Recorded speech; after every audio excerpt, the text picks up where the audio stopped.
શ્રી પ્રભુએ જેમણે જગતના જીવોને સંબોધીને કહ્યું કે હે માનવ, જો તારે આત્મકલ્યાણ કરવું હોય અને કંચન ગતિની પ્રાપ્ત કરવી હોય તો પરમાત્માએ જે વર્તમાનની માનવની દશા બતાવી એ દશામાંથી જીવ બહાર નીકળશે તો મારું અને તમારું કલ્યાણ થયા વગર રહેશે. શું છે દેખાય નહીં તો કાંઈ નહીં, સંભળાય તો છે સાંભળો. આગળ પાછળ ખુરશીમાં બેઠા હોય એટલે થોડું એવું લાગે, આપણે થોડું એડજસ્ટ થાય તો ના કરવું, ન થાય તો માત્ર પ્રભુની વાણી સાંભળો. ગઈકાલે વાત કરી કે આજના માનવ પાસે બુદ્ધિ ઘણી છે પણ શું નથી? શ્રદ્ધા નથી. બીજો બોલ કયો કીધેલો? બુદ્ધિ ઘણી છે, શ્રદ્ધા નથી. અને બીજું શું કીધેલું?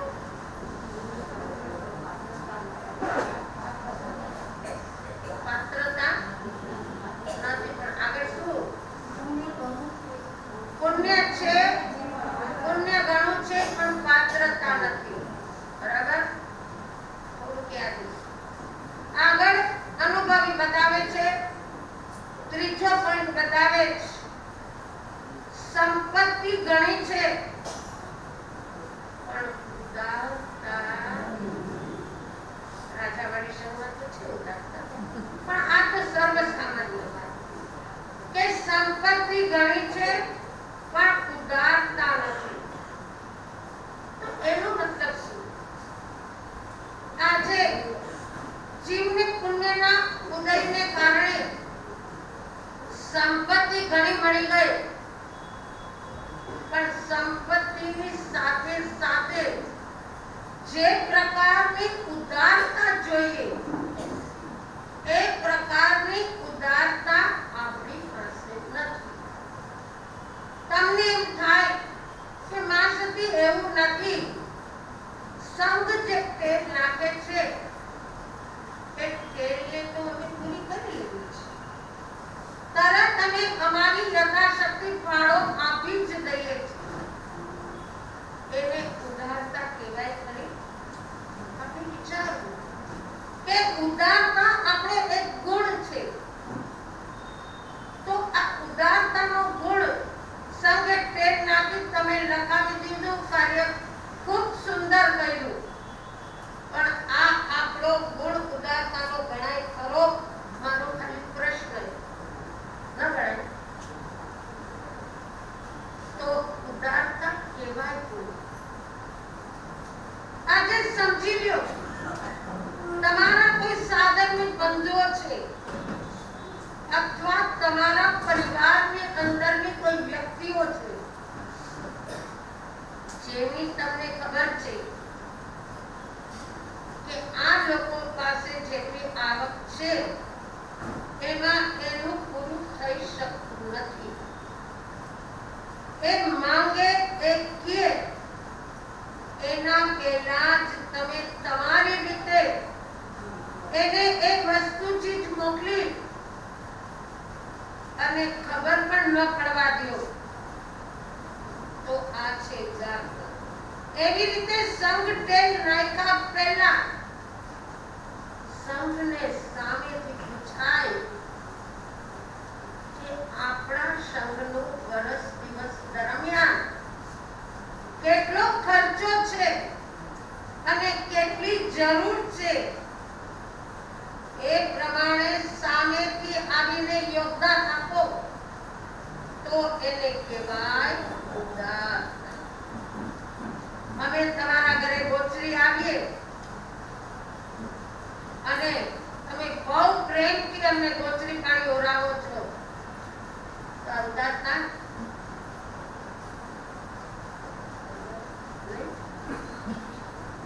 આવીએ છીએ કરતા એનાથી વિશેષ અમારા પાત્રમાં આપો છો તો એને ઉદારતા કહેવાય ન કહેવાય ને? તો સાધુ સંત પાસે ઉદારતાનો ગુણ કેવી રીતે અપનાવવો? સમાજની અંદર, સંઘની અંદર સમજાવું, કુટુંબ પરિવારની અંદર સમજાવું કે માયગા વગર સામેથી આપી દ્યો તો આ તમારો ઉદારતાનો ગુણ સાર્થક બને. અને આ ઉદારતાના ગુણથી લાભ શું? ધીમે ધીમે આપણો આત્મા પરમાત્માના માર્ગે આગળ વધતો જ જશે. જેમ પ્રભુ મહાવીરના આત્માને એના જીવન કાળ દરમિયાન જે ચડતી અને પડતી થઈ, એવી ચડતી અને પડતી આપણી ન થાય. તો સાધુ સંત પાસે ઉદારતાના ગુણ કેવી રીતે સાર્થક કરશે? કેવી રીતે? કોઈને વિચાર્યું?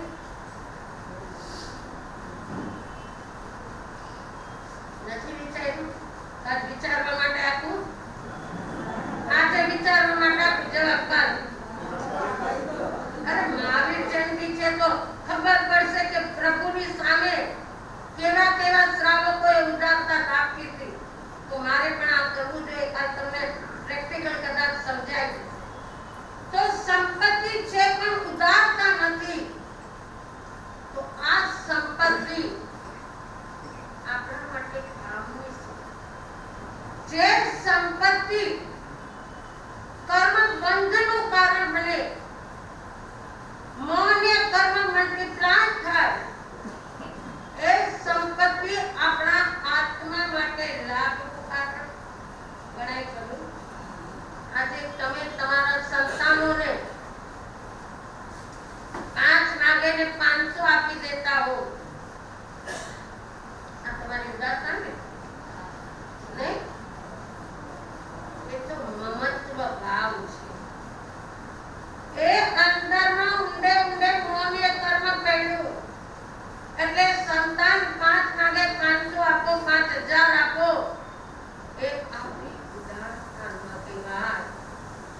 તો જે સંપત્તિ મળી, એ સંપત્તિનો સન્માર્ગે સન્માર્ગને પછીની વાત, સત્માર્ગે સંપત્તિનો વ્યય કરો તો આપણે સંપત્તિ કામ. સંપત્તિનો ઉપયોગ સન્માર્ગે કરો તો પણ કંઈક અંશે આપણી લક્ષ્મીનો સદુપયોગ ગણાશે. સત્માર્ગે ઉપયોગ કેવી રીતે કરવો? સત્માર્ગે યોગેશભાઈ ઉપયોગ કેમ થશે? સત એટલે આત્મા, એ તો બધાને ખબર જ છે. તો સત માર્ગે સંપત્તિનો ઉપયોગ કેમ કરવો? કોઈ દિવસ વિચાર્યું આપણે કે મને પરમાત્માએ પૂર્વ મારા કૃત પુણ્યના ઉદયને કારણે વર્તમાનના દાયરા કરતા, લાયકાત કરતા વધારે સંપત્તિ મળી ગઈ છે.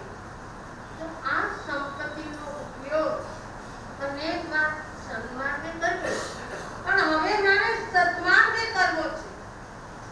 તો મારી સંપત્તિ સત્માર્ગે વપરાય તો હું સતની પ્રાપ્તિ કરીશ.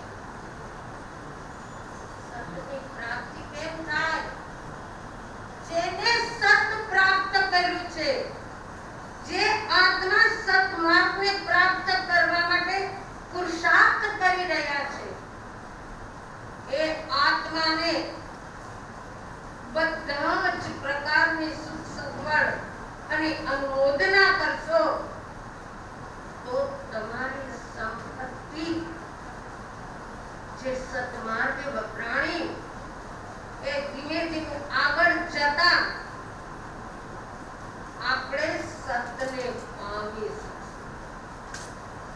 આટલી આરાધના ને સાધના કર્યા પછી પણ હજી સુધી આપણે સતને કેમ નથી પામી શક્યા?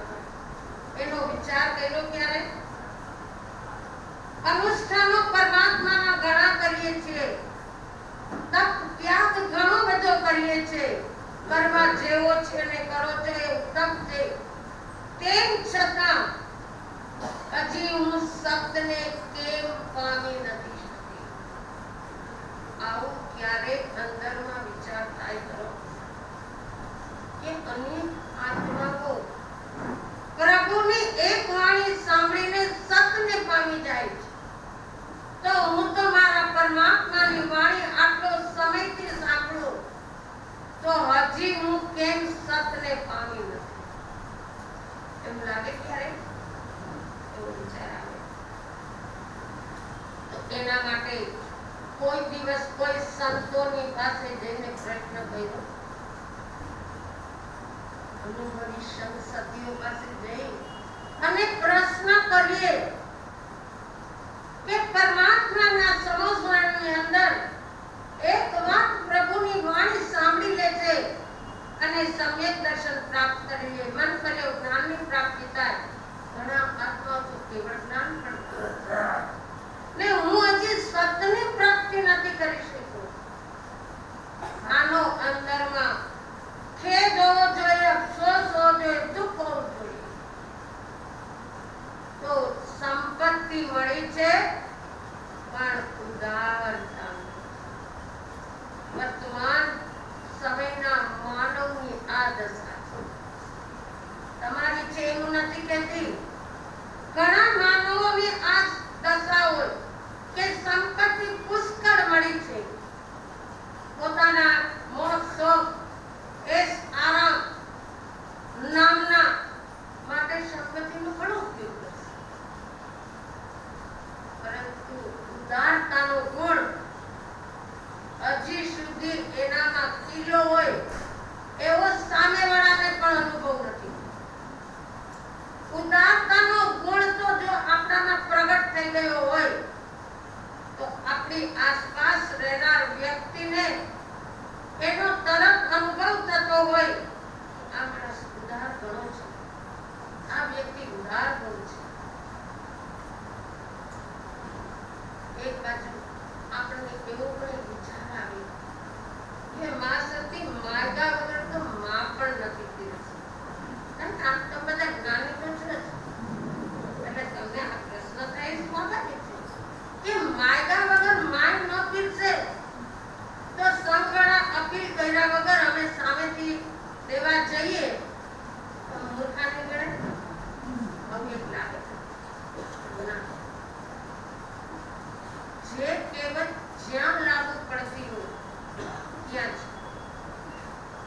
ઉદારતાનો ગુણ હોય ને એ વ્યક્તિ પાસે કોઈ માગવું નથી પડતું, એની મેળે મેળ રાખી. અમે કોચરી લઈને આવ્યા હોઈએ, અમારા સાધુ સમાજનો નિયમ એમ હોય કે વડીલે પહેલા લઈ લેવું જોઈએ, પણ અમારા ઘરમાં થોડું ઊંધું ચાલે, અમારા પ્રાપ્તિના પરિવારમાં થોડું ઊંધું ચાલે. પહેલા અમને નાના બધાને માં સતી પીરસે અને પછી લે.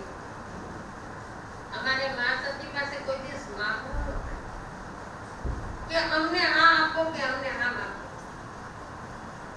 તો આ એનો ઉદારતાનો ગુણ કે જે પણ ગોચરી આવી હોય, જે પ્રકારની આવી હોય, તો કોને શું અનુકૂળ છે એ સમજીને અમને આપી દે.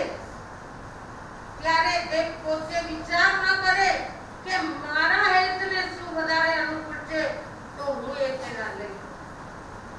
તો આ ઉદારતાનો ગુણ નહીં. ઉદારતાનો ગુણ એટલે કે સામેવાળાની અનુકૂળતાનું પૂરેપૂરું ધ્યાન રાખે. તો આ સંપત્તિ છે અને સાથે ઉદારતા પણ છે. તો આ સત્યને પ્રાપ્ત કરતા માં સતીને જરાય વાર લાગશે ખરી? વિચાર કરો. કદાચ થઈ પણ ગયું હશે પણ આપણે જે પણ નહીં શ્રદ્ધા પણ નહીં. એનાથી આગળ વધીને કહે છે પરમાત્મા કે આજના માનવ પાસે શક્તિ ઘણી છે પણ સાધના નથી. આપણી પાસે ઓછી શક્તિ છે, ઘણી છે ને, શક્તિ ઘણી છે પણ સાધના નથી. તો સાધના નથી તો એ શક્તિનું શું કામ? જેની પાસે શારીરિક માનસિક શક્તિ હોય, વિદ્યાંતરાય કર્મનો પૂરેપૂરો ક્ષયોક્ષમ થયેલો હોય, એ આત્માએ પોતાની શક્તિનો ઉપયોગ માત્ર ને માત્ર સંસારમાં ન વાપરવો, સાધના માર્ગે શરૂઆત કરી દે. વિદ્યાંતરાય કર્મના ક્ષયોક્ષમને કારણે એ આત્મા એવી સરસ સાધના કરી શકશે કે એને પ્રભુનો માર્ગ મળતા વાર નહીં. આજે તમારી ને મારી પાસે શક્તિ તો કેટલી નથી. કોઈ માણસે 5 શબ્દો મને કીધા તો હું ક્ષમતા અને શાંતિથી સાંભળી લઉં કે સામે 5 ના 7 શબ્દો બોલું. શું કરીએ? રિપ્લાય આપીએ? શું કામ આપીએ? આ શક્તિ કાંઈ હવે શક્તિ વગરના છે. અમારી પાસે પણ શક્તિ છે, અમારી પાસે સમજણ છે, અમારી પાસે જ્ઞાન છે કે કોને ક્યારે કેવા પ્રકારનો જવાબ આપવો. આને શક્તિ નથી કીધી. સંસાર વૃદ્ધિના કારણમાં વપરાતી શક્તિને ભગવાને શક્તિ નથી કીધી. સંસારને પરિમિત બનાવવા માટે, સંસારી બનવા માટે જે શક્તિનો ઉપયોગ કરીએ એને પ્રભુએ શક્તિ અને સાધના કીધી. આજે ઘણા આત્માઓએ આ બરબાદી રાજની અંદર તપશ્ચર્યા શરૂ કરી. તો આ શક્તિનો સાચો ઉપયોગ કર્યો ગણાશે કે પોતા પાસે શારીરિક ક્ષમતા છે તો મારાથી બીજી કાંઈ વિશેષ સાધના નથી થતી, તો હું કમસે કમ મારા પ્રભુએ બતાવેલા તપ બોલની આરાધના કરીને, તપશ્ચર્યા કરીને અનંત અનંત કર્મોની નિર્જરા કરી દો. આને કહેવાય શક્તિ. તમારી અને મારી પાસે આત્મિક શક્તિ ઘણી છે પણ આપણે એ શક્તિને ઉપયોગ કરવો જોઈએ એ રીતે નથી. મારી જેમ ગણાય એમાં શક્તિ છે.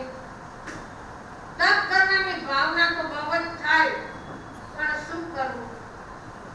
શરીર સાથ નથી આપતું, આજુબાજુના સંયોગો સારા નથી. આવું પણ ઘણા કહે છે. પણ ભગવાન કહે છે કે વર્તમાનમાં મળેલી શક્તિનો જો તું સદુપયોગ નહીં કરે તો આવતા ભવની અંદર એ પ્રકારની શક્તિ આપણને મળશે. તો વિર્યાંતરાય કર્મનું જ્યારે ક્ષયોક્ષમ હોય ત્યારે આત્મિક શક્તિને આપણે એવો સાધનાના માધ્યમમાં ઉપયોગ કરી લઈએ કે જાજા ભાવ કરવા. આપણે સાધના તો કદાચ ઘણી કરીએ છીએ એવું આપણને લાગે છે. રોજની 3-5 સામાયિક તો કરીએ છીએ. સામાયિક એ પણ સાધના છે 100%. પણ આ સાધના કર્યા પછી અંદરની અનુભૂતિ શું થાય? અનુભવ શું થયો કે મારી સાધના યથાર્થ થઈ કે એનું અંદરમાં ચેકિંગ કરવું જોઈએ. તો હવે આપણે આપણી શક્તિ ખીલવવા માટે આગળ તેવો સમય પુરુષાર્થ કરવો જોઈએ. એ વિશેષ વાત પૂજ્ય મોટામાં સત્યની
શાસ્ત્રકાર પરમ કૃપાળુ પરમાત્મા જીનેશ્વર ભગવાન જેમણે આત્મસાધના કરીને કેવળ જ્ઞાન અને કેવળ દર્શન પ્રાપ્ત કરી છે એવા ચરમ અને પરમ તીર્થંકર શ્રી ગિરવર્ધમાન સ્વામી વિશ્વના માનવને મોક્ષનો માર્ગ બતાવતા કહે છે, વ્યક્તિ સાધના કરતા આરાધનાના રસ્તે જાય તો આરાધ્ય દેવની કૃપા વર્ષે અને આપણે આપણા ધ્યેય ઉપર આગળ વધી શકીએ. સાધના શું છે, આરાધના કોને કહી શકાય, આ શબ્દ ઉપર જરા આપણે ફક્ત 2-3 મિનિટ વિચાર કરી લઈએ. શબ્દો વારંવાર સંભળાતા હોય, વારંવાર મગજમાં આતા હોય ને આપણા વડે બોલાતા પણ હોય,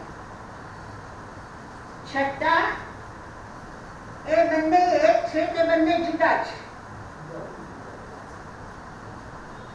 ઉપર છની દ્રષ્ટિથી જોઈશું તો બંને એક જ લાગશે કે સાધના અને આરાધના બધું એક જ છે, પણ બંનેનું અંતર આકાશ અને પાતાળનું છે. સાધના યોગની હોય છે, આરાધના આત્મિક ગુણોની હોય છે. સાધના મન વચન કાયાના યોગની હોય છે, જેના ઉપર આપનો કોઈ અધિકાર નથી. એને પાસેથી કામ લેવું અને આપણા ફાયદાનું કાર્ય કરાવવું એ છે સાધના. મન વચન અને કાયા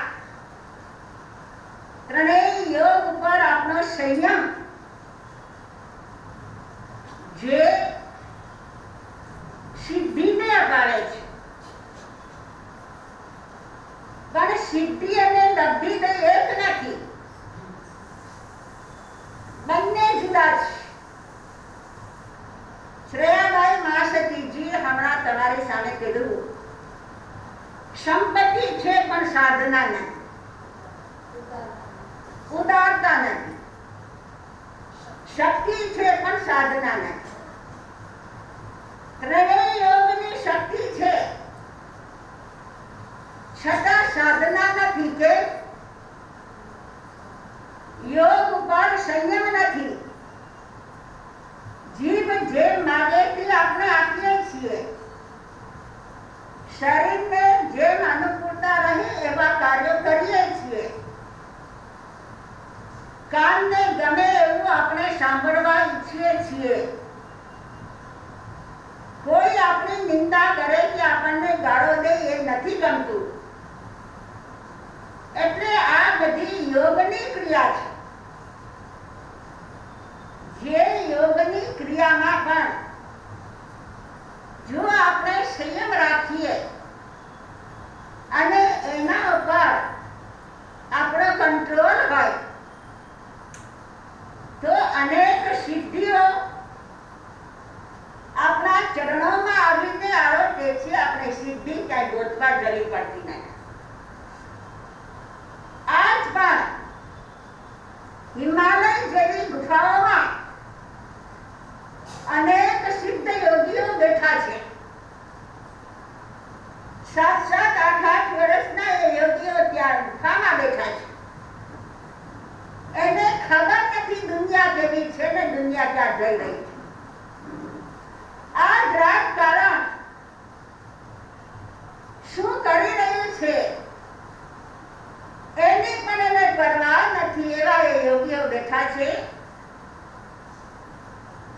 એ હિમાલયમાં બેઠા બેઠા કન્યાકુમારીને પણ જોઈ શકે છે. એને જવું હોય તો 1 કલાકમાં હિમાલયથી કન્યાકુમારી પહોંચી શકે છે. એ બધી સિદ્ધિઓ છે. યોગને કારણે સિદ્ધિ મળે, પણ લબ્ધિ જેમાં યોગની જરૂર નથી. સમ્યક જ્ઞાન, દર્શન અને વિચારિત્રા આ ત્રણેયની શુદ્ધિ પરક જે સંયમની સાધના છે એનાથી લબ્ધિઓ મળે છે. ગૌતમ સ્વામી પાસે લબ્ધિ હતી. શા કારણે? ખાદ્ય દુનિયાને દેખાડવા માટે સાધુ નહોતા. ખાદ્યએ પોતાનું નામ કમાવા માટે એ સાધુ થઈને વિચારતા નહોતા, પણ 6ઠ્ઠા અને 7ના ગુણસ્થાને જવા વાળા ગૌતમ સ્વામી એવી લબ્ધિઓ પ્રગટ થઈ. પણ ગુરુ ચરણોમાં રહેતા એને લબ્ધિની પણ કોઈ પરવાહ નથી. કહેવાનું એ છે કે સિદ્ધિ અને લબ્ધિ એ બંનેના સ્થાન પણ જુદા છે. એક યોગજન્ય છે, એક જ્ઞાનજન્ય છે. ત્યારે આ બંનેનું અંતર સમજી લીધા પછી સંપત્તિની વાત પણ આવે છે. સંપત્તિ ક્યારે મળે? ક્યારે મળશે? બધાએ સાંભળી લીધું સંપત્તિ. અને અહીંયા બેઠેલા કોઈ સંપત્તિ વગરના કે કોઈ ભિખારી તો છે જ નહીં. ભલે અબજોપતિ નહીં હોય છતાં કરોડપતિ તો આ બધા છે. એક રૂમ રસોડામાં રહેતા હશે તો પણ કરોડ ને 1.5 કરોડ સિવાય એક લોક પણ મળતો નહીં. તો કરોડપતિ તો અહીંયા બધા બેઠા છે. પણ આ સંપત્તિ મળી જાય કવિએ કહ્યું છે, દાન દીધા વિના દોલત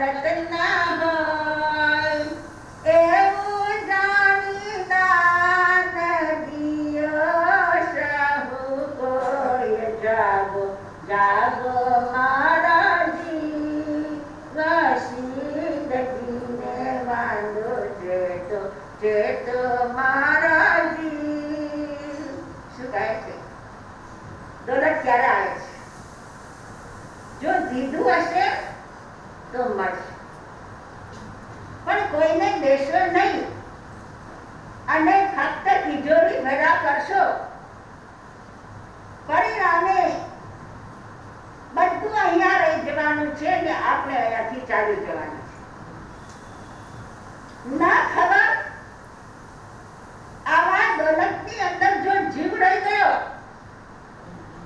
તો મરીને પાછું ત્યાં શાક થઈને ઉત્પન્ન થવું પડશે. મણીધર શાક થવું ના પડે એનો ખ્યાલ કરજો. દેશો તો અનેક ગણું થઈને મળશે. કહ્યું તને જમીનની અંદર ઘઉં કે ગાજરો કે કઈ પણ વાવવું હોય તો એક એક દાણો નાખતા જાઓ. એક દાણો તમે નાખ્યો હોય એમાંથી કેટલા ડુંડા નીકળે છે અને કેટલાય ઘઉંના અને બાજરાના દાણા આપણને મળે છે. એક ગોઠણી વાવીએ તો આંબો થાય ને કેટલી આપણને કેરી મળે છે. એ જ આપણને સૂચવે છે કે થોડું દેશો તો અનેક ઘણું મળવાનું છે અને ઘણું દેશો તો અહીંયા આખું ભારતનું રાજ તમારી પાસે આવી જશે. પણ દિલમાં ઉદારતા જોઈએ. ઉદારતા અને ઉડાવતા આ બંને જુદું છે. આજે ઉદારતા થોડી છે, ઉડાવગીરી વધારે છે. બંનેમાં શું અંતર? ઉદારતા આંગણે આવેલાને કઈ દેવું એ ઉદારતા છે. ઉડાવગીરી આજે રવિવાર છે, બધાએ હોટલમાં જવું છે. હોટલમાં જશો, ઓર્ડર દેશો, આખું ઘર ગયું હશે, 2 માણસ ને 2 બાળકો, 4 જણા ગયા હશે તો 5,000 10,000 ની નોટ મૂકીને આવશે. મફતમાં ત્યાં પણ જવાતું નથી. અને અમારા બહેનો એમ કહી દે કે રવિવારે તમને રજા હોય તો અમને રજા નહીં. અમારે હંમેશા રસોઈ તૈયાર કરવાની અને રસોઈમાં કામ કરવાનું. રવિવારે સાંજે અમારે પણ રજા. પોતે પોતાની મેળે રજા લેવી. પુરુષો શું કરે બિચારા? ભૂખ લાગી હોય, જવું તો પડે, ખાવું તો પડે, પણ બાઈ ના પાડી કે હું નહીં રસોઈ કરું. ચાલો આપણે બધા હોટલમાં જશું. 10,000 રૂપિયાની નોટ ત્યાં જમીને આવશો અને મૂકશો. પણ 10,000 રૂપિયા કોઈ તમારો નોકર એમ કહે કે શેઠ મને આ મહિને 10,000 નો પગાર નહીં, મને 11,000 નો કરી દો ને. અરે 11,000 શું? 1,000 ઉપર 100 પણ વધારવા શેઠ તૈયાર નહીં થાય. એની ગરીબી તરફ દયા નથી. અમારે 2 માણસને પણ 25,000 જોઈએ છે. એ નોકર છે, એને બાળકો છે, એ પણ ભણે છે. 10,000 ના ઘરનું ભાડું ભરે, બાળકોને ભણાવે કે પેટ ના ખાય. વિચારો ક્યાં આપણી સ્થિતિ છે. કોઈ માણસ તરફ આપણે કોઈ વિચારીએ છીએ ખરા? આપણી માનવતા નરવાડી કરી છે. જ્યાં માનવતા જાગે છે ત્યારે એમ થાય છે મને જોતું હોય એને પણ જોતું હોય. મને યાદ છે એક સત્ય ઘટના છે. અમારું સાંગલીમાં ચોમાસું હતું. ત્યાં એક ભાઈ માધવનગર રહેતા હતા, મુંબઈ બીચખંડી ઉપર, અને માધવનગરના એ રહેવાસી. માધવનગર આવ્યા, ત્યાંથી પછી સાંગલી આવ્યા. બાપજી આગળ બેઠા અને બાપજીને કહે છે, માં સતીજી, હું આવ્યો છું. અમારા ઘરમાં આજ સુધી કોઈને 60 વર્ષ થયા જ નથી. મારા બધા ભાઈઓ 60 વર્ષ પહેલા વયા ગયા છે. મને 60 વર્ષ થયા છે. એટલે હવે બધા ઘરનાની ઈચ્છા છે કે 60 વર્ષ ઉજવવા છે. હું ના પાડું છું કે બધાને ઉજવવાની ઈચ્છા છે, બધા ઉજવે છે. અમારી આ ઈચ્છા છે. અહીંયા સાંગલીની અંદર આપની આજ્ઞા હોય તો જે ગરીબો માણસ હોય એને બધાને અમારે જમાડવા છે. એટલે જઈને જ નહીં, પણ જેટલા બી ગરીબ હોય એ બધાને અમારે જમાડવા છે. બાપજી કે મને શું વાંધો છે? તમારે ખર્ચવું, તમારે કરવું. જેટલું પુણ્યનું કામ થાય તે સારું છે ને. ઘણા માણસોને લગભગ 500,000 જેટલા ગરીબો આવ્યા ને બધા જમતા ગયા અને જય જયકાર બોલાવતા ગયા. પછી એને કહ્યું, માં સતીજી, બાપજી એને પૂછ્યું કે તમારું નામ શું છે? એટલે કે મારું નામ જયંતીબાઈ છે. હું જયંતીબાઈ ડેલી વાળો છું. આમાં ઘણા ઓળખતા છે. એ ગઢડાના હતા. જયંતીબાઈ ડેલી વાળા. પછી તો એમના પત્ની એ મારા ભગત બની ગયા. તો એવા એ જયંતીબાઈ કે અમારી મિલ છે. મિલની અંદર 1000 માણસ કામ કરે છે. 500 દિવસ પાળી કરે ને 500 રાત પાળી કરે છે. બધાને ખબર પડી કે અમારા શેઠને એની 60 વર્ષ ઉજવાય છે. એટલે બધાએ 100 રૂપિયાના નોટનો એક હાર બનાવ્યો અને હાર બનાવીને મારી મિલની અંદર મારું બહુમાન કર્યું. મીઠાઈ વેચી અને 100 રૂપિયાની નોટનો હાર કરી અને મને પહેરાવ્યો. જ્યારે 100 રૂપિયાની નોટનો હાર પહેરાવે ત્યારે મારી પણ કઈ ખર્ચ થાય કે નહીં કે હાર પહેરી લેવાનો. 100 રૂપિયા મારે 1 રૂપિયા એના ઉપર દેવાનો, કેટલા દેવાનો? અમે કીધું તમે કેટલા દીધું? એ કહે એને 100 રૂપિયાનો હાર પહેરાવ્યો ને બધાને 1000 રૂપિયા દીધા. વિચારજો માનવતા શું વસ્તુ છે. પછી એને અમે પૂછ્યું, તમારે સંતાન કેટલા? ના સતીજી, મારે 1000 દીકરા છે. 1000 દીકરા આ યુગની હોય જ ના. બહુ તો 7 હોય પણ 1000 હોય. ના સતીજી, હું તો ઓફિસમાં કલાક 1.5 કલાક બેસું છું. છોકરા જોવાના હોય એ જોઈ લઉં છું. જેને કઈ કહેવાનું હોય એ કહી દઉં છું. પણ મારી મિલમાં 1000 માણસો કામ કરે છે. જો એ 1000 માણસો કામ ન કરતા હોય તો આ મિલ ચાલે ક્યાંથી ને મને પૈસા મળે ક્યાંથી? તો કામ કરનારા એક દીકરા કહેવાય ને. એમાંથી 5 માણસો પણ કામ ન કરે તો મને ઘણું મુશ્કેલી થાય છે. પણ બધા કોઈ દિવસ કોઈ રજા પાડતા જ નથી અને બધા બરાબર કામ કરે. આજુબાજુમાં બધી મિલોની અંદર સ્ટ્રાઇક થાય છે. કેટલી મિલો બંધ પડી છે. હું સામેથી મારા નોકરોને કહું છું, તમે કેમ હડતાલ નથી કરતા? ત્યારે કહે છે, સાહેબ અમારે હડતાલ પાડવાનો સમય તમે આવવા જ નથી દેતા. કેમ? શું કરું છું? એ કહે છે, શેઠ અમારે કોઈ દિવસ એવું નથી પડતું કે અમારો પગાર વધારે. તમે પરિસ્થિતિને જોઈને તમારી મેળે જ અમારો પગાર વધારી દો છો. પછી અમારે ક્યાં કઈ દેવાનું હોય? વળી અમારા બાળકો જ્યાં ડિલિવરી આવવાની હોય ત્યાં ડિલિવરીનો બધો ખર્ચો તમે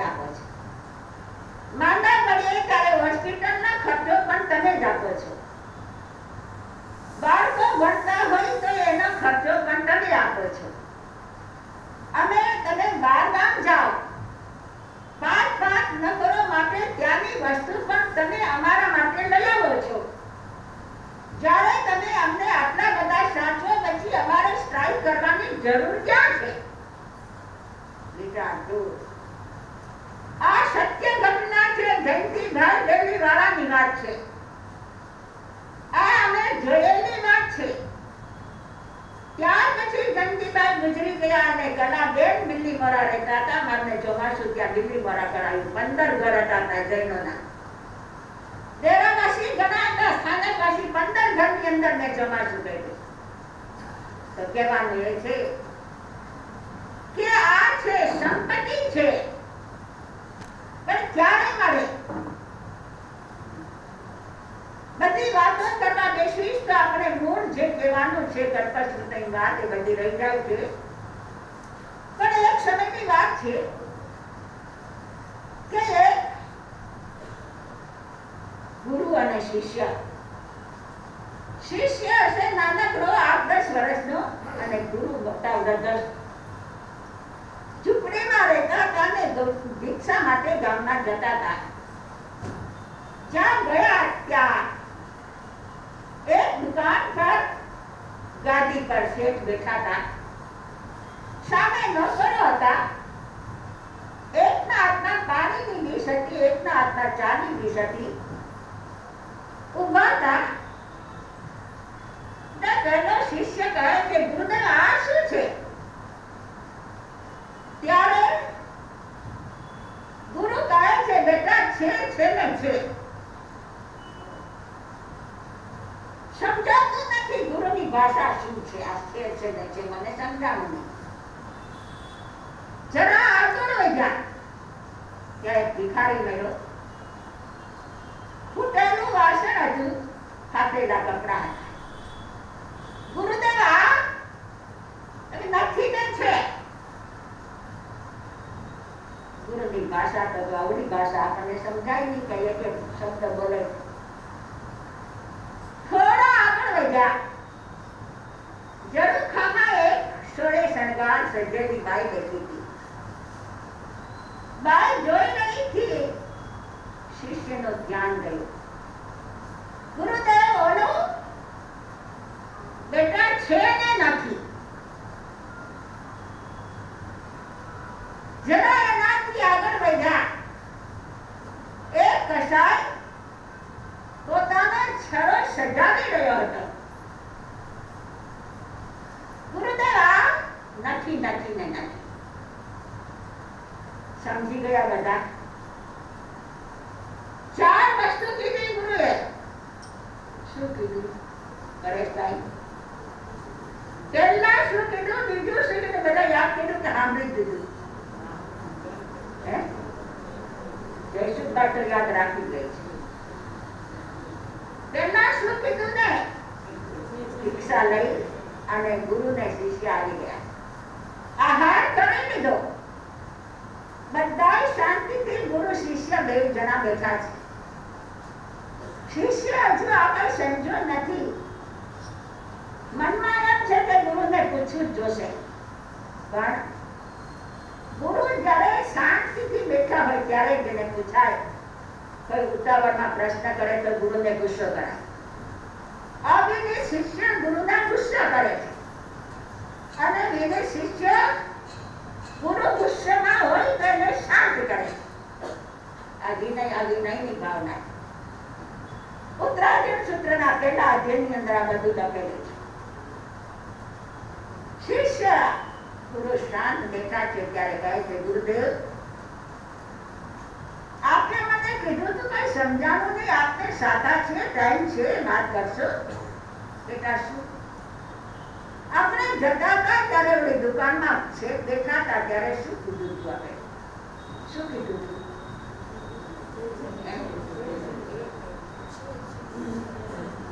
છે ને છે. આ વાત કરી ગુરુદેવ મને સમજાણું નહીં. છે ને છે. કોને સમજાવી? યોગેશભાઈને સમજાવી? હા કે છે. શું સમજાણું?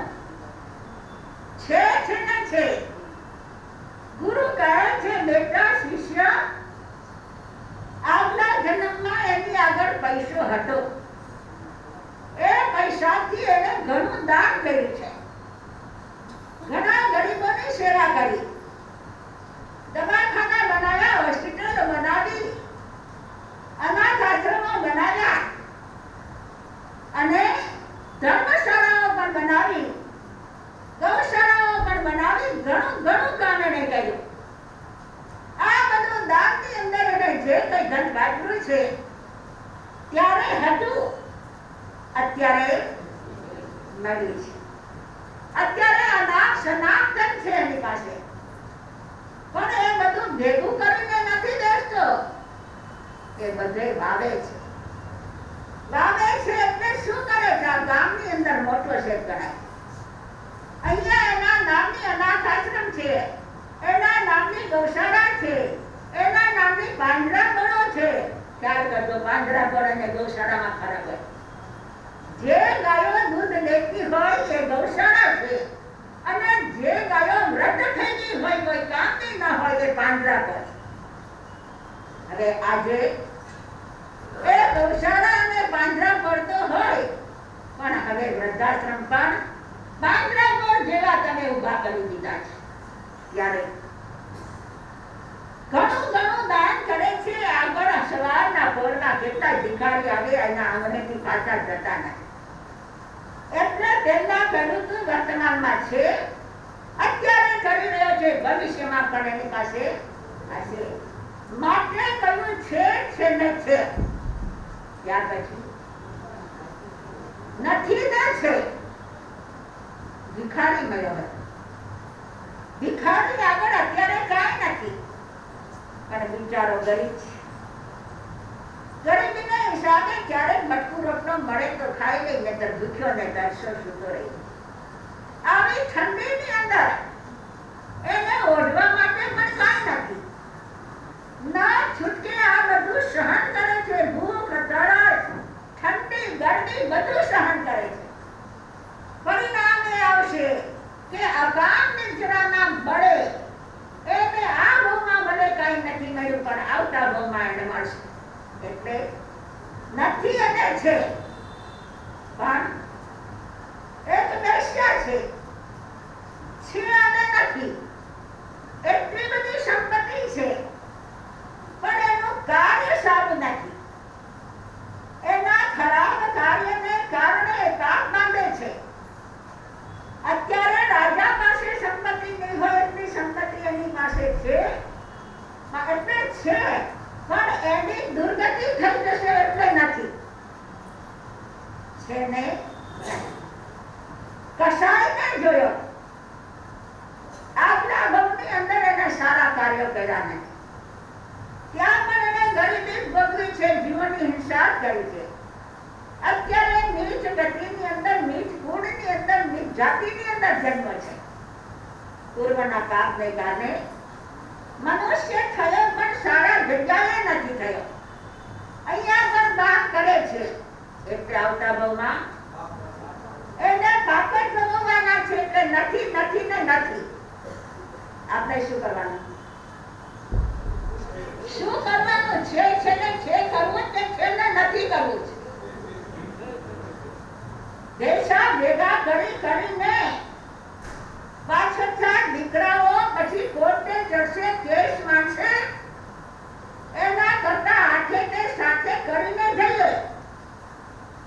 તમે તમારું નામ કમાઈને જાઓ, અને નામ ન કમાવો તો છૂપું દાન કરીને પણ તમે તમારા જીવનની અંદર સંતોષ અને શાંતિ લઈને વિદાય થાઓ. મળેલું છે તમારી પાસે જ રહેવાનું છે, ક્યાંય જવાનું નથી. અનેક ગણું થઈને તમારી પાસે આવશે. તો આજે આપણા ભગવાન મહાવીર કલ્પસૂત્રને આધારે 16મા ભવની અંદર એને 99 કહ્યું હતું. 17મા ભવની અંદર એ દેવલોકમાં ગયા. 18મા ભવની અંદર એ 8 ભરત ક્ષેત્રની અંદર છે કોટનપુર નગર, રિપુમર્દન રાજા, રિપુ પ્રતિષ્ઠિત રાજા અને મૃગાવતી રાણી, એની કુક્ષીએ એનો જન્મ થાય છે. અને એક રાજાને ભદ્રા નામની રાણી છે, એ રાણીની કુક્ષી એક બાળકનો જન્મ થાય છે, જે બલભદ્ર બને છે. અને એ જ્યારે પેટમાં આવે છે ત્યારે એની માતાને 4 સપના આવે છે. અને આ જીવ જ્યારે આવે છે મૃગાવતીની કુક્ષીએ, ત્યારે એની માતાને 7 સપના આવે છે. આ નિયમો છે. કોઈ મહાપુરુષ આવવાના હોય ત્યારે સપના કંઈક જુદા જ હોય છે.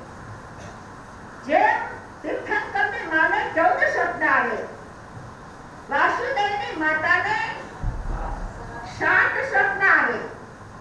પ્રતિ વાસુદેવની માતાને પણ 7 જ આવે, પણ ઝાંખા આવે. અને બળદેવની માતાને 4 સપના આવે. બળદેવ અને વાસુદેવ બંને ભાઈઓ હોય. આ નિયમ છે, બંને ભાઈઓ. માં જુદી હોય, બાપ એક હોય. આ બંને ભાઈઓને અરસ પરસ પ્રેમ પણ એટલો જ હોય. આવી રીતે મૃગાવતીને ત્યાં બાળકનો જન્મ થયો, પણ એની પીઠમાં 3 પાસળીઓ હતી. એને જોઈને એનું નામ એના બાપે રાખ્યું ત્રિપષ્ટ. ત્રિપષ્ટ કુમાર મોટો થાય છે, યુવાન થાય છે, ભણી ગણીને તૈયાર થયો. રાજા વિચાર કરે છે કે એ તો સામાન્ય રાજા છે. એક પ્રતિ વાસુદેવ રાજા, જેનું નામ છે અશ્વગૃહ રાજા. એ અશ્વગૃહ રાજા બીજી નગરીનો રાજા છે. અને નિયમ છે, પ્રતિ વાસુદેવને માર્યા પછી વાસુદેવ વાસુદેવ થઈ શકે છે. સીધા વાસુદેવ ના થાય. અને દરેકને પોતાના મૃત્યુનો ભય છે, કોઈને મળવું ગમતું નહીં. ભલે એ 100 વર્ષના પથારીમાં પડ્યા હોય, 6 મહિના પથારીમાં પડ્યા હોય ને, બધા ઘરના એમ છે કે આ જલ્દી ગયા જાય તો સારા. પણ આયુષ્ય કઈ આ દોરો નથી કે એને તોડી શકાય. અને માજીને પણ એમ થાય કે મારે મળવું નથી, મને કઈક દવા આપો, હું હજી જીવી જાઉં. અમારે ઘણી વખત અમના બને છે. આવીને બેનો કઈ માં સતીજી, બાની તબિયત સારી નથી, હમણાં 2 ચમચી પાણી મોઢામાં જાય છે, બીજું કાંઈ જતા નથી, બોલી શકતા નથી. પધારો ને, એને સંખારો કરાવો ને. અહીંયાની તમારી વાત છે. મુંબઈની આ ઘાટકોપરની વાત છે.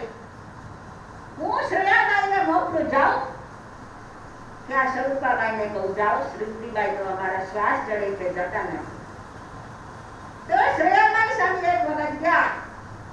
માજીને પૂછ્યું, માજી સંખારો કરો? ના માં સતી, ના. કે હજુ તો દવા લેવાની હોય, પાણી પીવાનું હોય, મને તરસ લાગે છે, એમ કેમ સંખારો કરાય? પણ ઘરનાને તો જલ્દી વયા જાય તો સારું. ગયા ડોશીને ઘર થયું ચોખ્ખું. ઘર ચોખ્ખું કરવું હોય, જગ્યા વધારવી હોય. આજ કોઈને વડીલો ગમતા નથી, ઘરના ગમતા નથી. પણ યાદ રાખો, આજે એનો વારો ને કાલે તમારો વારો આવશે. જેવું વાવશો એવું લણશો. તમે તમારા વડીલોને તમે શાંતિ નથી આપી, તમે એને પ્રેમ નથી આપ્યો, તમે એના વિનય વિવેક નથી જડ્યો, તમારા સંતાનો એનાથી સવાયા થશે. ત્યારે પ્રતિષ્ઠિત અશ્વગૃહ રાજા વિચારે છે, મારું મૃત્યુ કોના હાથે થશે. જ્યોતિષીઓને બોલાવ્યા. જ્યોતિષીઓ કહી દીધું કે જે તમારો ચંદ્રદેવ નામનો દૂત છે એનો પરાભવ કરશે. એક સિંહ છે, એ સિંહને જે મારી નાખશે એવા રાજકુમારના હાથે તમારું મૃત્યુ થશે. વિચારે છે, કોઈના હાથે મારું મૃત્યુ સહજ ભલે મૃત્યુ નહીં થાય. મારે કોઈને હાથે મરવું નથી, મરણનો બધાને ભય છે. ત્યારે હંમેશા કઈ કઈ વિચાર હોય છે. શેઠની વાત યાદ આવે છે કે એક શેઠ હતા, એને સ્વપ્ન આવ્યું કે એના 32 દાંત પડી ગયા. વિચાર કરે છે કે આવું સ્વપ્ન ક્યાંથી આવ્યું, 32 દાંત પડી ગયા, આ તો કેવું હશે સ્વપ્ન. એટલે જ્યોતિષીઓને બોલાવવાને પૂછ્યું. સારા એવા જ્યોતિષીઓને બધાને બોલાવ્યા. નવા નવા બધા જ્યોતિષીઓ હતા, પીપળા ખોલી ખોલીને બેસી ગયા અને કહે છે શેઠ, આમાં તો એવું કહે છે કે તમારા રહેતા રહેતા તમારું આખું કુટુંબ ખતમ થઈ જશે. હે, બધું કુટુંબ? તો કે આ સ્વપ્નનું ફળ આ છે. શેઠને જરા ખરાબ લાગ્યું કે આવું કોઈ દિવસ બને કે હું એકલો રહું ને આખું કુટુંબ મરી જાય. આ લોકોને જોર શબ્દ આવડતું નથી. રાજાને ફરિયાદ કરી. રાજાએ બધાને મૃત્યુનો દંડ આપવાનો, બધાને ફાંસીએ ચડાવી દો. આવા જ્યોતિષ નાડે જોતા નથી. છેવટે એક વૃદ્ધ અને અનુભવી જ્યોતિષ ઉભો થયો. કહે છે શેઠ, મારી વાત જરા સાંભળશો? હા ભાઈ, આ બધા જોવે છે ને એ બરાબર નથી. એ બધા હમણાંના છે ને મારો તો ઘણો અનુભવ છે, પણ મારા જ્યોતિષની અંદર એમ કહે છે કે તમારા ઘરના બધા એવા પુણ્યશાળી ને ભાગ્યશાળી છે કે તમારું મૃત્યુ કોઈને જોવાનો વારો નહીં આવે. શું સમજાય? શું કીધું? તમારું મૃત્યુ કોઈને જોવાનો વારો નહીં આવે. શેઠ ખુશ થઈ ગયા. તરત જ સોના મોરની કોથળી ભરીને એને આપે છે. પેલો જ્યોતિષ કહે છે શેઠ, મારે આ કાંઈ નથી જોતું, આ પૈસાને હું કરું? હવે હું એ જવા બેઠો છું. હું હવે મૃત્યુની રાહ જોઉં છું, ક્યારે આવે ને ક્યારે મારે જવું પડે. હું એનાથી ડરતો નથી. તો દેવસ બોલે છે એટલું સરસ, આટલું મારું લાંબુ આયુષ્ય છે, તો પછી મારે તને કઈ દેવું જોઈએ? તમે મારા ઉપર ખુશ થયા હો તો આ બધા જ્યોતિષીઓને જીવિત દાન આપી દે. બધા ખોટા, દરેક ખોટા હોય કે સાચા હોય એને તમે જીવિત દાન આપો. શા માટે તમે પાપ બાંધો છો? એની વાત જરા નીચે ઉતરી ગઈ.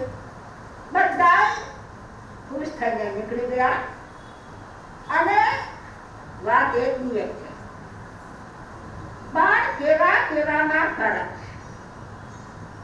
આને એમ કીધું અને એને ખબર પડી ગઈ. જે તુંગગીરી પહાડ હતો, ગુફા હતી, એની અંદર એક સિંહ રહેતો હતો અને ગામના બધાને રંજાડતો હતો. માણસને ખાઈ જાય, ગાયો ભેંસોને ઉપાડી જાય અને ખેતરને નુકસાન કરી. બધા એની સામે રક્ષા કરવા માટે બંદૂક લઈ લઈને ઉભા હોય વારા કરતી. એમાં આ રાજાનો વારો આવ્યો, કારણ કે ખંડિયો રાજા હતો. પ્રતિ વાસુદેવ ન થયો, ખંડિયો રાજા હતો, એટલે એનો વારો આવે છે. ત્યારે ત્રિપષ્ટ પુરુષ યુવાન થઈ ગયો. કહે છે નહીં પપ્પા, એ તમારું કામ નથી, હું જાઉં છું. એ જંગલમાં તુંગગીરી જ્યાં છે ત્યાં જાય છે. પોતે જંગલમાં જઈ સામે ગુફા છે. જરા દૂર રહીને સિંહ ગર્જના કરે છે. પેલા સિંહને એમ થાય કે આ શું, મારા પ્રતિસાદ પરિસ્થિતિ પક્ષી કોણ આવ્યો છે? જરા લોકો તાણીને જોવે છે તો માણસ હરે મરવા માટે આવ્યો છું, હમણાં મારી નાખો. સિંહ જરા બહાર નીકળે છે. ત્રિપષ્ટ કુમાર એની સામે જાય છે. બંને આમને સામને આવી ગયા, થોડા દૂર છે. ત્રિપષ્ટ કુમારને આગલા જન્મના સંસ્કાર હતા, એ સાધુ હતો. એ સંસ્કાર એના ત્યાં જાગૃત થાય છે, વિચારે છે કે સિંહની આગળ એટલે હથિયાર નથી, મારે હથિયાર રખાયું. અનીતિથી યુદ્ધ ના કરાય, નીતિનું યુદ્ધ કરાય. એટલે બધા હથિયારો એને રથમાં મૂકી દીધા. આ સિંહ જે જમીન ઉપર છે, તો મારે રથમાં બેસીને કે ઉભા રહીને એની સામનો ન કરાય, હું પણ નીચે ઉતરી જાઉં. એ નીચે ઉતરો. બંને આમને સામને આવી ગયા. શ્રી કૃષ્ણ કુમારે સામે સિંહ ગર્જના કરીને પેલો જ્યાં સિંહ ગર્જના કરવા માટે મોઢું કાઢે છે, ત્યાં એકદમ છલાંગ મારી સિંહના બે જડબા પકડી લે છે ઉપર નીચેનું, અને પોતાની શક્તિ દ્વારા બંને જડબાથી એ સિંહને ઉભો નો ઉભો ચીરી નાખે, મારી નાખે છે. પછી પોતે રથમાં બેસે છે. પેલા સિંહને બંને ભાગ તડખડિયા મારે છે. કારણ કે જ્યાં સુધી જીવના પ્રદેશ હોય ત્યાં સુધી એને તડખડિયા મારવાના છે. તમે જોયું હશે ભેટ ગરોળીની પૂંછડી જરાકની કોઈના હાથેથી ક્યાંકથી આવી ગઈ હોય, તૂટી ગઈ હોય તો એ પૂંછડી પર કટકટ થતી હોય. ભેટ ગરોળી ત્યાંથી આગળ હાલી જ ન શકે, આત્માના પ્રદેશ એની અંદર જાય, પૂંછડી શાંત થઈ જાય, ભેટ ગરોળી પર આગળ રહે. આવા કિસ્સાઓ ઘણા બને છે યુદ્ધની અંદર. ત્યાં યુદ્ધ કરતું હોય, કારણ કે આત્માના પ્રદેશો છે ત્યાં સુધી ધડ એટલું પણ યુદ્ધ કરે. આવી રીતે ત્યાં સારથી હતો એ નીચે ઉતરે છે અને સિંહના કાનની અંદર જઈને કહે છે, સિંહ શાંતિ રાખ, રાખતો નહીં. તારું મૃત્યુ કોઈ સામાન્ય વ્યક્તિના હાથે નથી થયું. તું વનનો રાજા છે. એમ જેના હાથે મૃત્યુ થયું એ માનવનો રાજા છે. મહાપુરુષના હાથે તારો મૃત્યુ થયું છે, માટે શાંતિ રાખજે. એમ આશ્વાસન દઈ નૌકાર મંત્ર ગણાવી 4 સરના આપી અને એને વિદાય દીધા. એ જે સારથી હતો એ ગૌતમનો જીવ હતો. 18મા ભવની અંદર મહાવીર અને ગૌતમ બે સાથે જ હતા. ગૌતમ સારથી રૂપે હતો અને મહાવીર એ ત્રિકષ્ટ પુરુષ તરીકે હતો. ત્યાં રાજ્ય ભોગવતા અનેક રાણીઓ સાથે એને લગ્ન કર્યા, સંસાર માંડ્યો.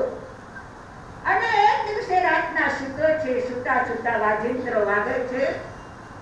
આ બધી વાત તમને ખબર છે તે વધારે હું કરતી નથી, પણ શૈયા બાલા સંગીત સાંભળવામાં મસ્ત થઈ ગયો અને ત્રિકષ્ટ કુમારની ઊંઘ ઉડી ગઈ ત્યારે ગુસ્સો આવ્યો, અરે તું નોકર અને તને સાંભળવાનો શોખ, 4 પૈસાનો મારો નોકર ને તું મારા શેઠ જેવું કામ કરે. ગુસ્સો આવ્યો. ગુસ્સામાં તરત જ માણસોને કહે છે, જાઓ શિશુ, અગ્નિમાં જઈને શિશુ ઉગાડો, બાલટી ભરીને લાવો.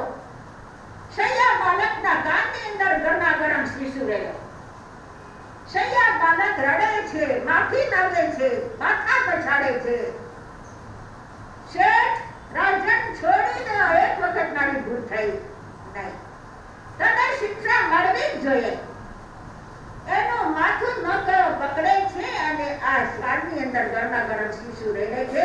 માણસ ત્યાં છટપટ થતો મરી જાય. આ 18મા ભવની અંદર એને કામના શિશુ રહ્યું હતું. એક શૈયા બાલક 27મા ભવની અંદર એક ભરવાડ બને છે અને એના કાનની અંદર ખીલા ઠોકાય છે. એ ભવની અંદર બાંધેલું કર્મ એવું 27મા ભવમાં ઉદયમાં આવે છે.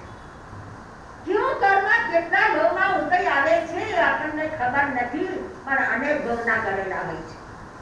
ઘણા બહેનો અમને કે ના સતીજી, તમે સાધુ, તમે તો હોટલમાં ના જાઓ, તમારે તો ખાવામાં સમય સંયમ હોય, છતાંય તમે માંદા પડો. ઘણાને કહું, જન્મીને તો વૈરાગી નહોતા, છે તો 17,000 વર્ષની અંદર પાપ કઈ નહીં કર્યું હોય? અરે આગલા જન્મમાં પણ ઘણા પાપ કરીને આપણે આવ્યા હશે તો ઉદયમાં આવે તો ભોગવવું પડે. સાધુ થાય એટલે બધું કાંઈ નથી છૂટી જતું. પહેલાનું કરેલું પણ અત્યારે ઉદયમાં આવે છે ને ભોગવવું જ પડે છે. ત્યારે આનો 18મો બહુ બુરો થાય છે. વાસુદેવને માટે નિયમ છે કે મળીને 7ની નાકે જાય. એનો મોક્ષ હોય જ નહીં, કારણ કે નિયાનું કરેલા હોય. 7ની નરકે ભગવાન મહાવીરનો આત્મા જાય છે. 19મા ભાવમાં 7ની નરકે ત્યાંથી આયુષ્ય પૂરું કરી 20મા ભાવમાં એ સિંહ થાય છે. 21મા ભાવની પાછો એ ચોથી નરકે જાય છે. 22મા ભાવની અંદર પાછો એ મનુષ્ય થાય છે. અને 23મા ભાવની અંદર પાછો એ મનુષ્ય થઈ અને પશ્ચિમમાં વિદય ક્ષેત્રમાં મુકા નગરીની અંદર પ્રિય મિત્ર નામનો ચક્રવર્તી થાય છે.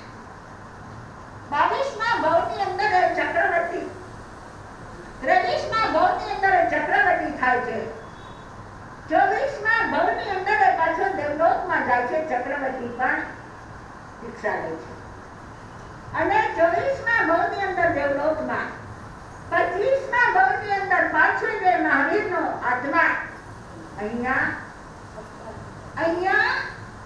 આ ભરત ક્ષેત્રની અંદર ત્યાં નંદકુમાર નામનો એક રાજકુમાર થાય છે.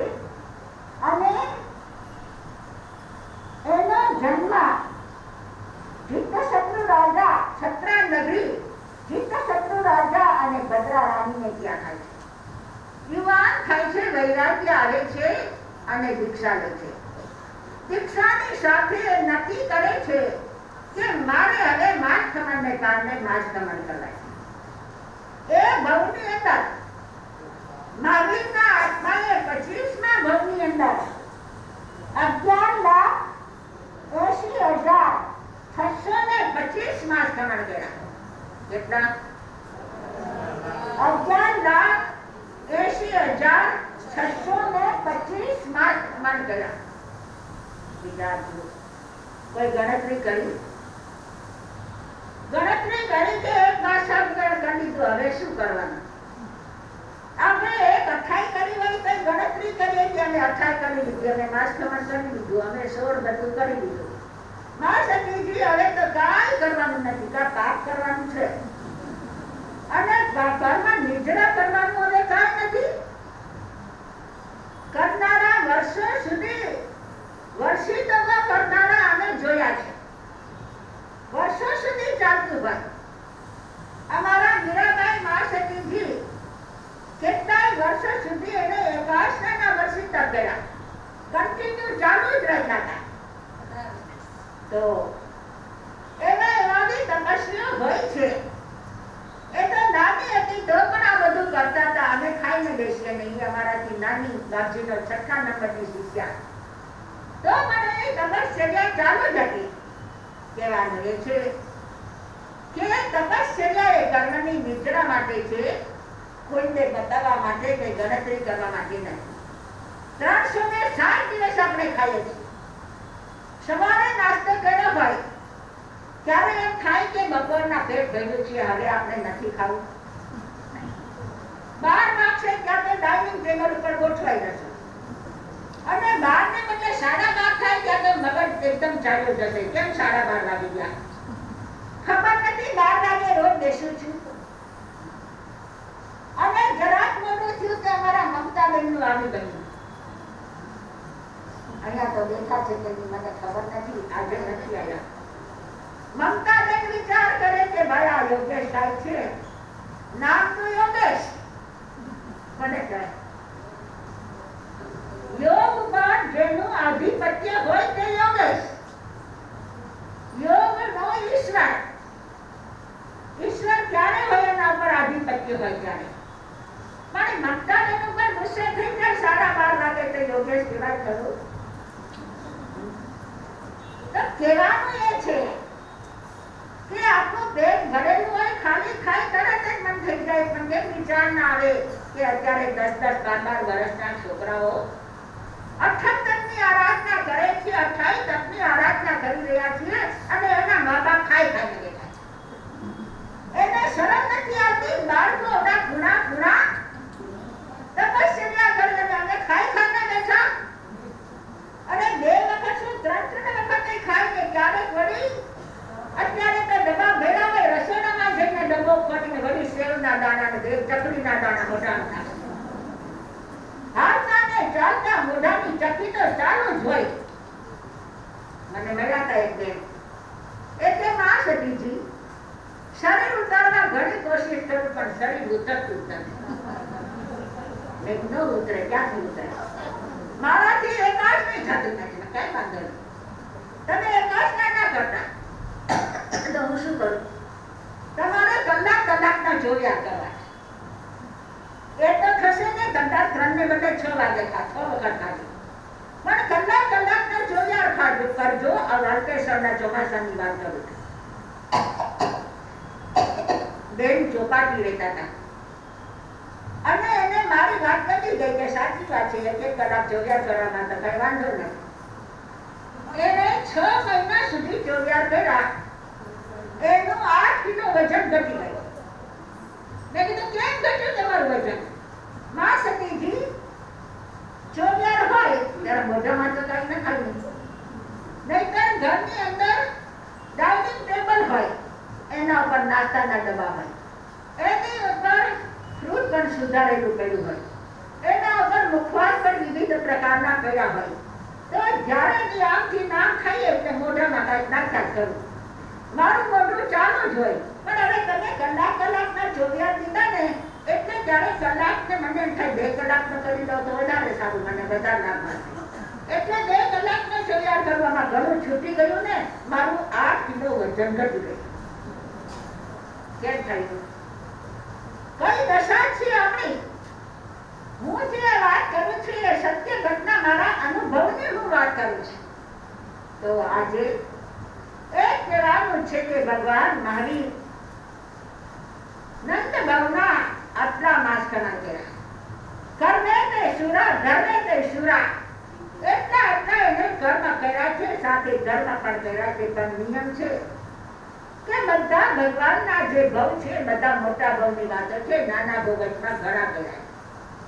પણ મેં સાંભળેલી વાત છે કે એક વખત ભગવાને એક ભગવાનને ઓઢવાનો ધાબળો હતો. એ ધાબળાના છેડે 16.5 બહુ જૂના ગયા, એના માથામાં જૂ પડે ને, એ જૂના બહુ 16.5 ગયા. હવે તમને પ્રશ્ન થશે કે 16.5 બહુ કેમ થાય? શું બહુ થાય, 16 થાય, 17 થાય, પણ 16.5 બહુ કેવી રીતે? અમારા ભાઈઓ તો જવાબ દી આપીશે, અમારા બેનો કદાચ જવાબ આપશે. બોલો જઈ બિંદુબેન જવાબ દે. બહુ પરીક્ષા લેજો.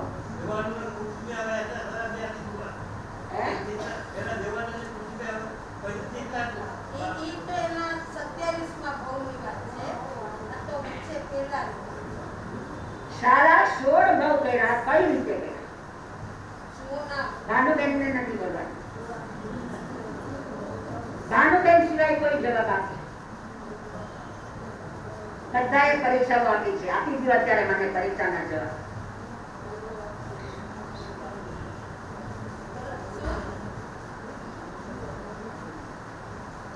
સારા 16 બહુ કઈ રીતે? નથી ખબર. એ લોકો તો આવડે, આટલી ભાષા બેનો ના આવડે, એટલે એને નો કહેવાય. કોને? આટલી ભાષા એને તો આવડે. બોલો જય ભાનુબેન, આવડે?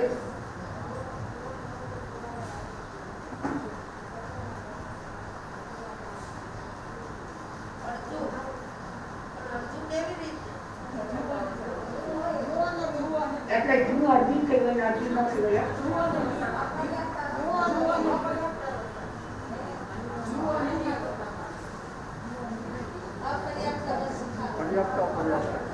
હું એને પર્યાપ્તિ કેટલી હોય? શ્વાસ લીધો હોય તો શ્વાસ મૂકે તો એમ રહી જાય. હે? કુલ પર્યાપ્તિ કેટલી?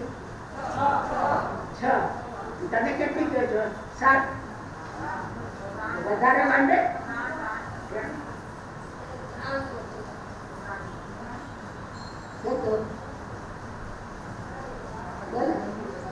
આરતી દર્શનના બહેનો બેઠા છે. સરોજને નથી કીધી, તમે કીધું.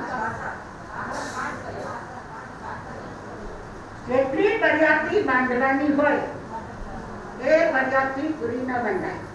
પેલા આહાર પર્યાપ્તિ, શરીર પર્યાપ્તિ, ઇન્દ્રિય પર્યાપ્તિ, શ્વાસોચ્છ્વાસ પર્યાપ્તિ. આ 4 પર્યાપ્તિ બાંધ્યા પછી પણ એને 5 પર્યાપ્તિ બાંધવાની હોય, 5 ન બંધાણી હોય અને ત્યાર પેલા જીવ મરી જાય તો એને અડધો ગણાય. અને એને 4 જ બાંધવાની હોય, એમાં 2 બાંધી અને 1 ન બંધાણી હોય તો પણ અપર્યાપ્ત ગણાય. આવા અપર્યાપ્ત અવસ્થાની અંદર મરી જાય તો એનો અડધો ભોગ ગણાય, આખો ભોગ ન ગણાય. આવી રીતે મહાવીરે 16 ભોગ કર્યા. હવે પહેલે નંબરે આપણે એ જાણવું જોઈએ કે એ અપર્યાપ્ત અવસ્થામાં અત્યારે બાળક પણ ઘણા ગર્ભમાં મરી જાય છે. ગર્ભમાં મરી જાય અને પછી એને માને પણ ઘણી વખત ચિંતા થાય, પણ એને ઓપરેશન કરીને બાળકને લેવું પડે. કેમ ગર્ભમાં મરી જાય છે? કેમ યુવાનીમાં બાળકો મરી જાય છે? લગ્ન જેવા કરવા જેવડા છોકરાઓ વયા જાય છે. શું કારણ છે? આ બધા પ્રશ્ન ગૌતમ સ્વામીએ ભગવાન મહાવીરને પૂછ્યા. પ્રભુ, ગર્ભથી ગળી જાય ક્યાં કારણથી? પીઠી વેળા જાય ક્યાં કારણથી? આવા યુવાન છોકરા છોકરીઓ વયા જાય છે, એને શું કર્મ કર્યા? ત્યારે ભગવાન મહાવીર ગૌતમ સ્વામીના પ્રશ્નનો જવાબ આપે છે કે ભગવાન મહાવીરને બધા જ પ્રશ્ન ગૌતમ સ્વામીએ ભગવતી સૂત્રમાં પૂછેલા છે અને ગૌતમ સ્વામીને બધા જવાબ આપેલા છે. ગૌતમ સ્વામીને ભગવાન કહે છે, બારી રે રાધે કુણા મોગરા તેને કરને તેથી બરા જાય શા બરોવત ગોયમાં. શું કહે છે? ક્યાં કર્મ બાંધ્યા હોય? ઘણાને વાડીઓ હોય, ઘણાને ખેતરો હોય, એની અંદર જે ફળ આવ્યા છે એ ફળ હજુ કાચા નથી.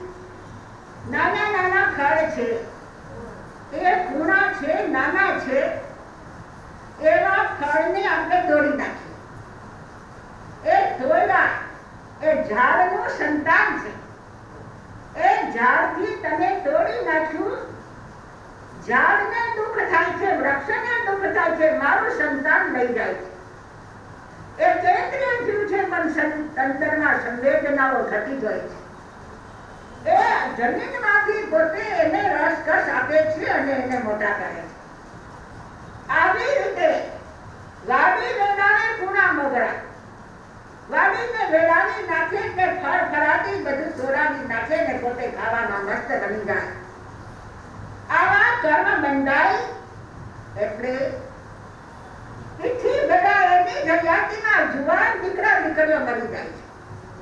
મહિનાના જેટલા 22 વર્ષના 25 વર્ષના વયા જાય છે. આ કર્મ આપણા બાંધેલા આપણે ઉદયમાં આવે છે.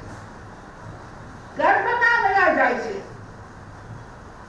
જ્યારે બગીચા હોય, બગીચાની અંદર ફૂલવાડી હોય, ફૂલો સીધા ખીલતા નથી, પેલા એની કળી હોય છે. હજી ખીલા નથી, કળી આવી છે અને એ કળીઓને તમે છોડ ઉપરથી છૂટી લો છો. પછી કળીનો હાર બનાવો કે કળીની દેણી બનાવો.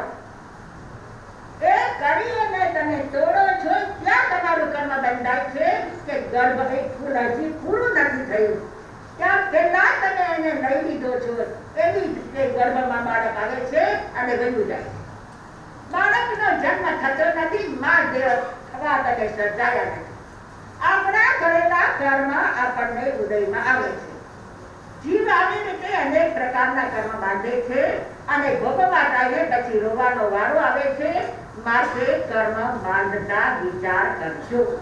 હવે 27મા ભાવની અંદર ભગવાન મહાવીરનો આત્મા ક્યાં જન્મ ધારણ કરશે, ક્યાં આવશે, ત્યાં એના શું શું કાર્ય થશે અને કઈ રીતનું જીવન એનું વ્યતીત થશે એ વિશેષ વાત આવશે.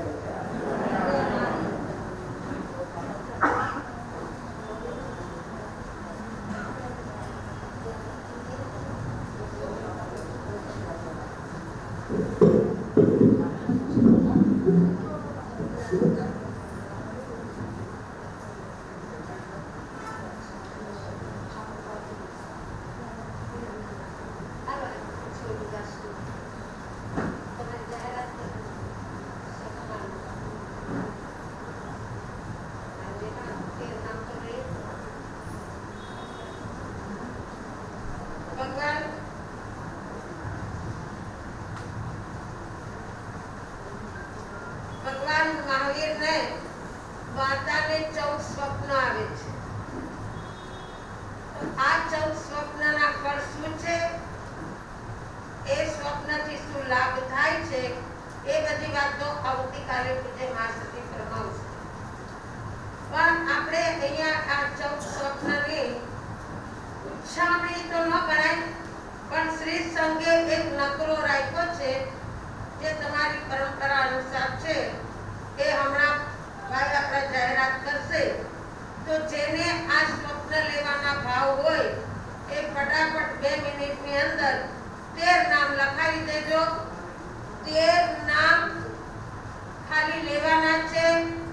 આમ તો 14 સ્વપ્ન છે એટલે 14, પણ લક્ષ્મીનું સ્વપ્નનું ફળ અલગ હોય છે એટલે એની કિંમત પણ થોડી વધારે હશે. હવે સંઘ હમણાં બધી જાહેરાત કરે છે. જેની તૈયારી હોય એ ફટાફટ બોલજો. જે 14 સપના છે તેમાં 13 સપનાના આપણે નકરો 7,000 રૂપિયા રાખ્યો છે. અને જે લક્ષ્મીજી છે, જે પૂજ્ય મહાસતીજીએ કીધું, તો તેનો આપણે પહેલા એની વાત કરશો. તો લક્ષ્મીજીનો 31,000 રૂપિયા છે અને એનાથી કોઈને વધારે જો લાભ લેવો હોય તો તે જરા જણાવે. આપણે આ જે ઉઠામણી છે એ 2 મિનિટમાં જ પતી જશે. તો લક્ષ્મીજીમાં 31,000 થી ઉપર કોઈને કરવું હોય તો જે જરા બોલી શકે. એક નામ લક્ષ્મીજીના સ્વપ્નના 31,000 સુધીના એક ભાઈની તૈયારી છે. એનાથી કોઈને વધારે હોય ભાવ હોય ને લક્ષ્મીનું સ્વપ્ન લેવું હોય તો બોલજો. બાકી 7,000 ના 13 નામ જોઈએ છે તો ફટાફટ 13 નામ આપી. તો પેલા જે 31,000 માટે એકવાર 31 થી વધારે કોઈને બોલવાનો ભાવ હોય તો વિચારી લો. 1 મિનિટ આપો. 31,000 બે વાર આદેશ તરત જ અપાશે. કોઈની ઈચ્છા હોય હા તો પહેલા 1 મિનિટ આપો વિચાર. ત્યાં સુધીમાં તે 13 નામ છે. હા 13 નામ છે એ લખાવ મંડો. જેને 13 નામ ઓલરેડી બોલી જાઉં છું. જેના નામ છે કિરણબેન જીતેન્દ્રભાઈ વોરા, નલિનીબેન જયસુભાઈ જસાણી, બે જાય એ બીજા કોઈ છે બોલો. વૈતા માટે તે બીજાને પણ મોકો મળે એટલા માટે. અચ્છા. બીજા જેના ભાવ હોય એ નામ ફટાફટ લખાવવા માંડો. મમતાબેન યોગેશભાઈ વાવીસી,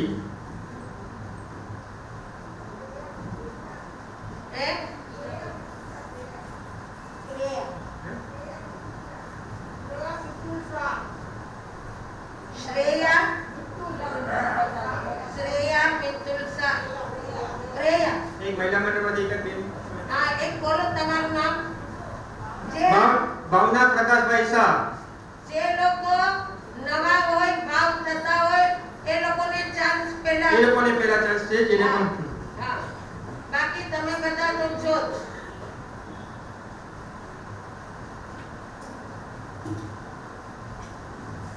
શ્રેયા મિતુલસા જ્યોતિબેન ભરતભાઈ શેઠ. હમણાં સુધારી લો. હા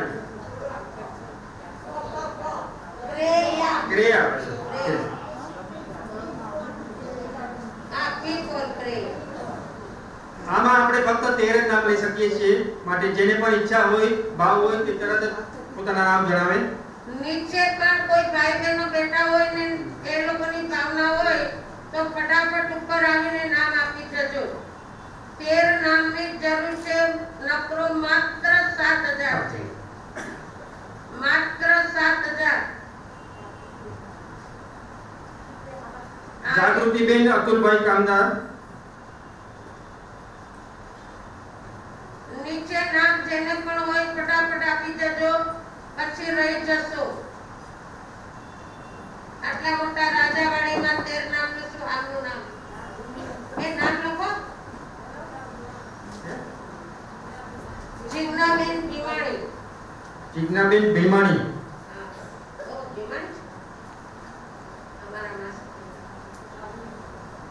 હરિણીબેન ભાવિનભાઈ શાહ. ડોક્ટર હરિણીબેન. એક રાખો મારું નામ. આજો કાલે નામ. દેસાઈ. સુરેશ પંચમિયા. પંચમિયા. સુરેશભાઈ પંચમિયા.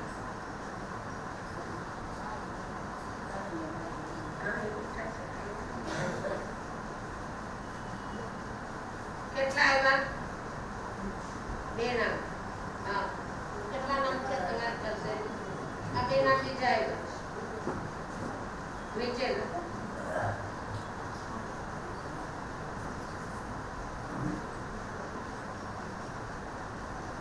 ત્યાંના કોઈ નામ હોય તો ફટાફટ આપી દો. હવે ખાલી એક જ નામ લઈ શકાય એમ છે, હવે એક નામ. પ્રવીણભાઈ ઠોસાણી. હવે કોઈ એક મિનિટ, બીજા બીજા કોઈ કોઈની ઈચ્છા હોય તો પેલા બીજાને ચાન્સ મળશે. છે કોઈના ભાવ? નીરુભાઈ અતુલભાઈ હરાણી. બીજા કોઈ છે? સ્મિતા અનિલ ગઠાણી. સ્મિતાબેન અનિલભાઈ ગઠાણી. ગઠાણી.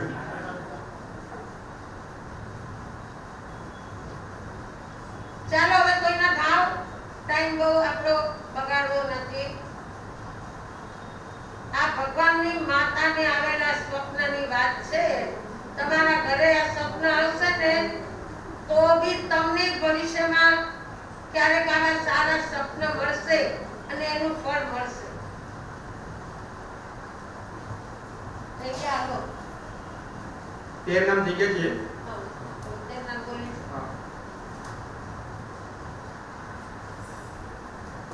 નલિનીબેન જયસુભાઈ જસાણી. કિરણબેન જીતેન્દ્રભાઈ વોરા. જ્યોતિબેન ભરતભાઈ શેઠ. ભાવનાબેન પ્રકાશભાઈ શાહ. પ્રવીણભાઈ ઠોસાણી. મમતાબેન યોગેશભાઈ ભાવેશી. ક્રેયા મિતુલ શાહ. જાગૃતિબેન અતુલભાઈ કામદાર. જિજ્ઞાબેન ભીમાણી. હરિણીબેન ભાવિનભાઈ દેસાઈ. સુરેશભાઈ પંચમિયા. સ્મિતાબેન અનિલભાઈ કાકાણી અને નીરવ અતુલ ઈરાની. આમાં કોઈ નામ કઈ સુધારો કે કઈ કોઈ કઈ? હવે 14મું લક્ષ્મીનું સપનું. એક ભાઈની ભાવના 31,000 સુધીની છે. એનાથી કોઈને વધારે ભાવ હોય તો કહીજો, ને તો 1 2 3 થઈ જાય. બીજી જગ્યાએ તો લાખો ને કરોડોમાં જાય છે. આ રાજાવાડી આવા ઠંડા થઈને બેસવું ન ચાલે. કાલે માં સતીજીમાં એક ડેરાવાસી મારો ફ્રેન્ડ છે, એને જ્યારે મેં 7,000 નો નકરો કીધું તો કે મારા બધા જ લઈ લે. એટલે ડેરાવાસી છે કે અમારા માટે તો આ એક સ્વપ્ન મળ્યું, એક સ્વપ્ન હોય છે. જ્યારે અમે કાંદીવાડી હતી ત્યારે રાજાવાડી સંઘ વિનંતી કરાયો અને જે બોલાણી, પણ જ્યારે આવીને બેઠા ત્યારે મેં કીધું કે તમે સાહેબ અમે રાજાવાડીમાં છીએ. એટલે મેં એને પૂછ્યું કે જેમ આંબાવાડી હોય અને બધી તળાટીની વાડી હોય છે એમ રાજાવાડી, જ્યાંના લોકો બધા રાજા જ હોય રાજા મહારાજાથી કોઈ ઓછા ન હોય, એનું નામ રાજા વાળી વરસતા હવે આ બધા રહેનારા રાજા છો તો પછી અહીંયા આવું બધું કેમ હોય? અહીંયા વધારે જ હોવું જોઈએ બધું. ને વર્ષો કરી ચાલો 31 બરાબર.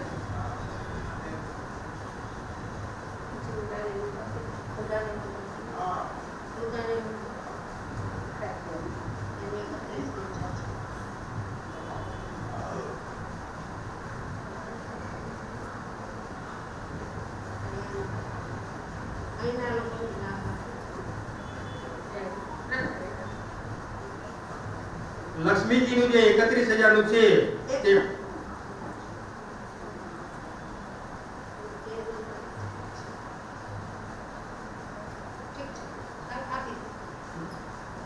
તેમનો લાભ લીધો છે ઇન્દિરાબેન શશિકાંતભાઈ ઉદાણી પરિવાર. જય હા. लाभ लेने वाले को धन्यवाद. આ બધાને કાલે આવતીકાલે જ્યારે પણ 14 સપના વિશે વાંચન થશે ત્યારે બધાને આ અર્પણ કરવામાં આવશે. નીચે નથી ને કોઈ હવે? બસ ચાલ થઈ ગયા 14 સપના. આજનો ઉપવાસ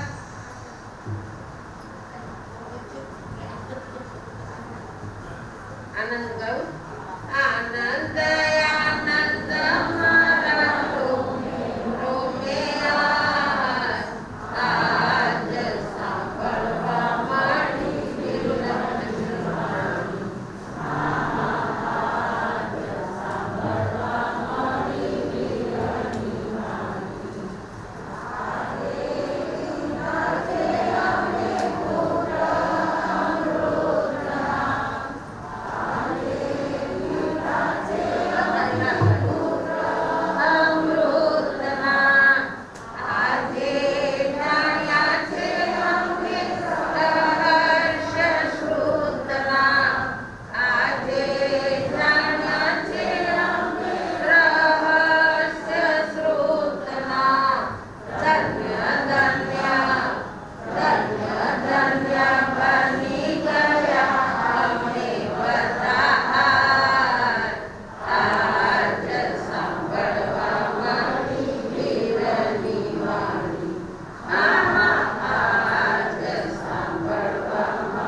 અતિક્રમ વ્યતિક્રમાથી જનાનું પ્રજાંતા અર્ધાંતાનું ચંકાળ કરી કોપણ તાપુસ લજતરસું ચાંદુક્રમ આ કન્ના માયના લોકના રાતના દેશના છેડના વેદના હિંસાના અધિકારના ખાવાના પીવાના કોઈ પણ પરિણામ ઉત્પન્ન થયા હોય અને ભાગ પુરુષ લાગ્યો ગ્રંથ શુદ્ધ કરી ગુરુઆત્માની સાક્ષી તસ્મિત ચાંદુક્રમ અનાદિકાળના આહાર સંજ્ઞાના ચાર તોરવાની માધ્ય આહાર અને અંતર પર પ્રાપ્ત કરવાના દેશની તમારે 3 ઉપવાસ છે ને 1 ઉપવાસ મિલાવી 4 ઉપવાસ છે. તમારે 4 તેમાં 1 મિલાવી 5 ઉપવાસ. તેરેન્તિયાની મસ્કના સંસારનું શરણમ અનંતાના ભગવાન સહસા ગણન સર્વસમય. तपस्या करने वाले को धन्यवाद धन्यवाद. વધારે કોઈને actually I mean કોને શરૂઆત કરવાની થઈ જશે. કાંઈ નહીં, ચિંતા છોડ. 3 માં 1 મિલાવી 4.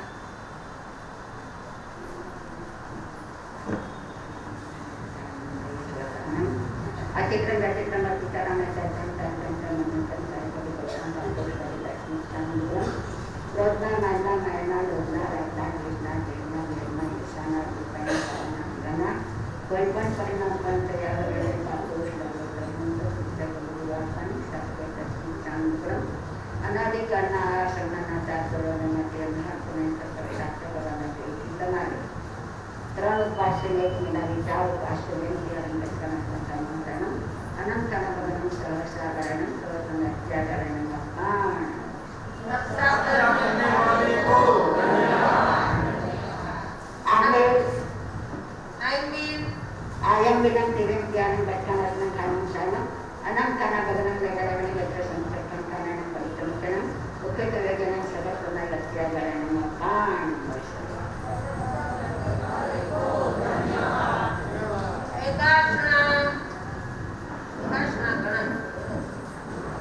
हमारे दूसरी जगह आ 3 ઉપવાસ 4 ઉપવાસ ના આટલા ઉભા કરતા હોય અહીંયા એકાસનામાં ઉભા થાય છે. અહીંયા ઘણા છે, આગળ પાછળ આવે છે. એકાસના ઉપરાંત તેરેન્તિયાની મસ્કના સંસારનું અનંતાના ભગવાન સહસા ગણન સર્વસમય ગણન કાન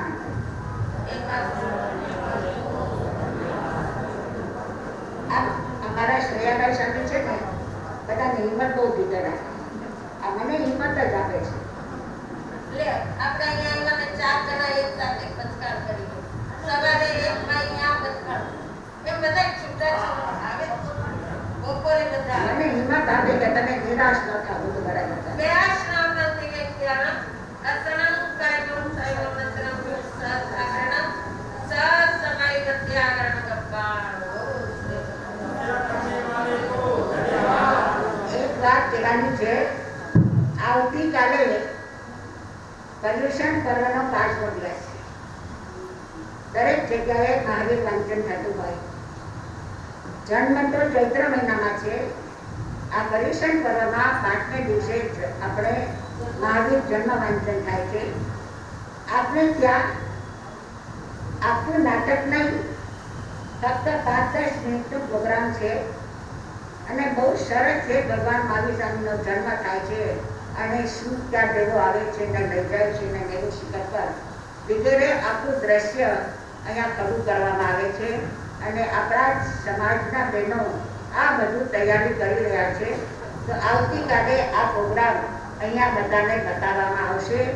બધા સારામાં સારી બધી સંખ્યામાં આવજો અને ભગવાન મહાવીર સ્વામીના જન્મ વાંચનનો લાભ કરતા લેજો. આ ઉપાશ્રયનો હોલ બધો ચિકાર કરાઈ જવો જોઈએ. આવવા જવાની પણ જગ્યા ન હોવી જોઈએ. એવી બધી તૈયારી કરીને ઘરેથી આવજો.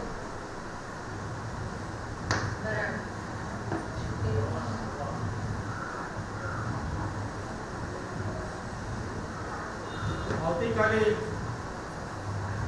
મહાવીર કલ્યાણક દિવસ છે. તો આવતીકાલે વ્યાખ્યાન પછી બહુ સુંદર એક નાટક છે. તો સારી સંખ્યામાં હાજર રહેજો. અને આપણે અહીંયા મહાવીરનું જે છે તે જન્મોત્સવ ઉજવવાનો છે. તો સારા એવા રજવાડી ડ્રેસ પહેરીને બધા આવા વિનંતી. આપણે આવતીકાલ માટે એક સાઈડમાં એક ટીવી પણ એરેન્જમેન્ટ કર્યું છે. એટલે માટે વધારે સંખ્યામાં કાલે હાજર રહે તે વિનંતી. બીજું કે પૂજ્ય મહાસતીજીએ જે આજે ઉદારતા વિશે વાત કરી તેનાથી પ્રેરાઈને અથવા તો યોગેશભાઈ ઘરેથી સમજીને આવ્યા હશે તો યોગેશભાઈ તરફથી 11,000 રૂપિયા ચાતુર્માસ ફંડમાં લખાવેલ છે. તેમજ 11,000 રૂપિયા ખીચડી ઘરમાં લખાવેલ છે. તો તેમને પણ ખૂબ ખૂબ ધન્યવાદ. તે સિવાય પણ જે થોડા નામો આવ્યા છે ચાતુર્માસ ફંડમાં, તો તેમના નામ બોલી દઉં છું. 11,000 રૂપિયા કંચનબેન રમણીલાલ શાહ, હસ્તે પંકજભાઈ અને મહેન્દ્રભાઈ. 2,000 રૂપિયા સુરેશભાઈ વસાણી, તેમને 25,000 રૂપિયા ખીચડી ઘરમાં પણ આપેલ છે. 1,000 રૂપિયા એક બેન તરફથી. 1,000 રૂપિયા ચંદ્રકાંતભાઈ મોહનલાલ જોશી. 1,000 રૂપિયા મિનલબેન શાહ. 5,000 રૂપિયા ઇન્દિરાબેન ભગવાનદાસ સંઘાણી. 500 રૂપિયા ચંદ્રકાંતભાઈ ડી શાહ. 5,000 રૂપિયા રીતિ પ્રતિક વસા. 1,000 રૂપિયા પ્રજ્ઞાબેન રાજેન્દ્રભાઈ વોરા.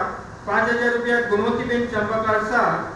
2,200 રૂપિયા રેહા રોન ઔરંગાબાદ વાળા.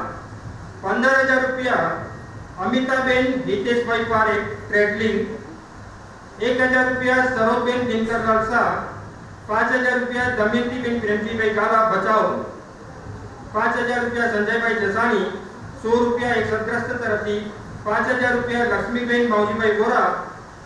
2,500 અનિલભાઈ ગિરધરલાલ કાઠાણી. 4,000 રૂપિયા હર્ષા હર્ષદભાઈ મહેતા. 1,100 રૂપિયા ચંદનબેન રમેશભાઈ ડેડિયા. 1,000 રૂપિયા અમૃતબેન પ્રદમસિંહ શાહ.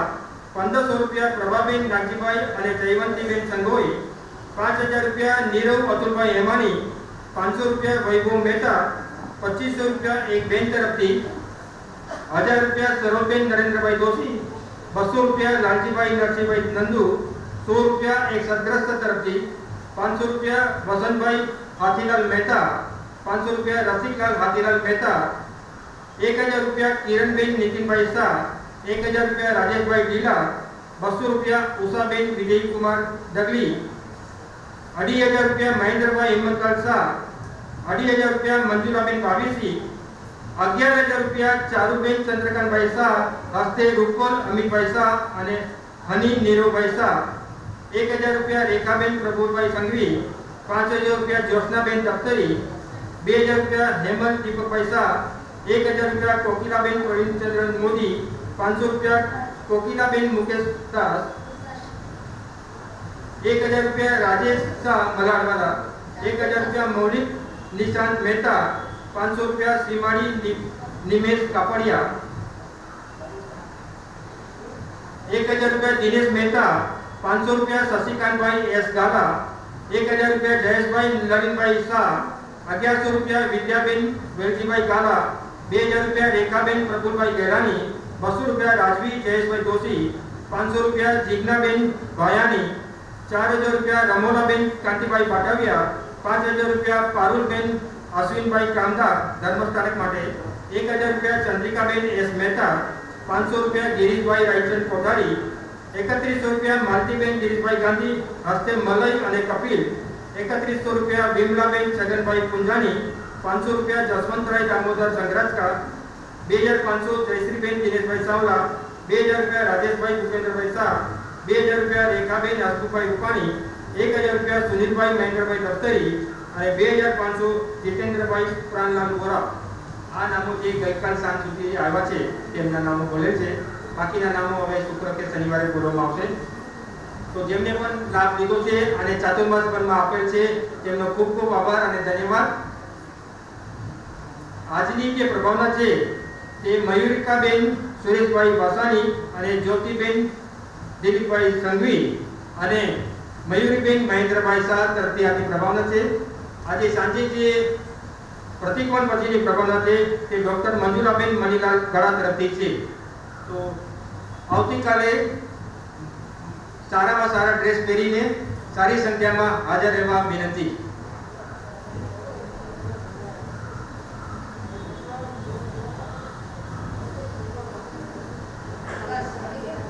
બોલીએ ભગવાન મહાવીર સ્વામી કી જય. ભગવાન મહાવીર સ્વામી કી જય. ભગવાન મહાવીર સ્વામી કી જય. આજના એક દિવસ માટેના પ્રશ્ન. આજના એક દિવસ માટે યા 1 કલાક માટે સર્વની ધારણા પ્રમાણે કથાન ઉપરાંતમાં આજે જમવામાં જેવું આવે તેવું ખાઈ લેવાનું, જરા ગુસ્સો કરવો નહીં અને બહુ ભાવે છે એવું પણ વિચારવાનું નહીં. જેવું હોય એવું એટલે ભાવું લેવા માટે ખાઈ લેવાનું. ઉપરથી નિમક ન લેવાનું, ઉપરથી ઘી પણ નહીં લેવાનું. ઓછું ઘી હોય તો ઓછા ઘીવાળી પર રોટલી ખાઈ લેવાની, અને ખીચડીમાં ઘી ન આટલું હોય તો આપણે મીઠી ખીચડી ખાઈ લેવાની, પણ ઉપરથી ઘી માગવાનું નહીં, લેવાનું બંને. ઉપયોગ છે કાળા 10 ઘંटे પરિક્રમા મંદિર કરી રહ્યા 5 વર્ષ. આપણે ચાતુર્માસ શરૂ થયું ત્યારથી રોજની ત્રિરંગી સામાયિક ચાલે. આ ત્રિરંગી સામાયિકના લાભાર્થી છે ગુરુ ભક્ત શ્રી ઇન્દિરાબેન મહેતા પરિવાર.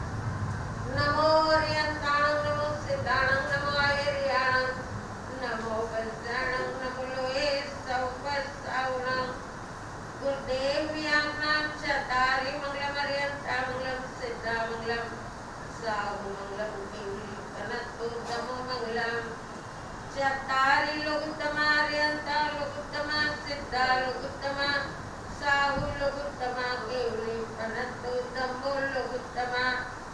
ચતારી શરણં પવજ્જામિ અરિયંતા શરણં પવજ્જામિ સિદ્ધા શરણં પવજ્જામિ સાહુ શરણં પવજ્જામિ કેવલી અનતમં શરણં પવજ્જામિ. એ ચાર શરણા દુકરણા સુખકરણા और शरण नहीं कोई जे नर नारी आराधे तेने अक्षय अविचल पद होय.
આ અત્રે વિરાજમાન બાલ બ્રહ્મચારી ડોક્ટર પૂજ્ય જસુભાઈ મહાસતીજી આજે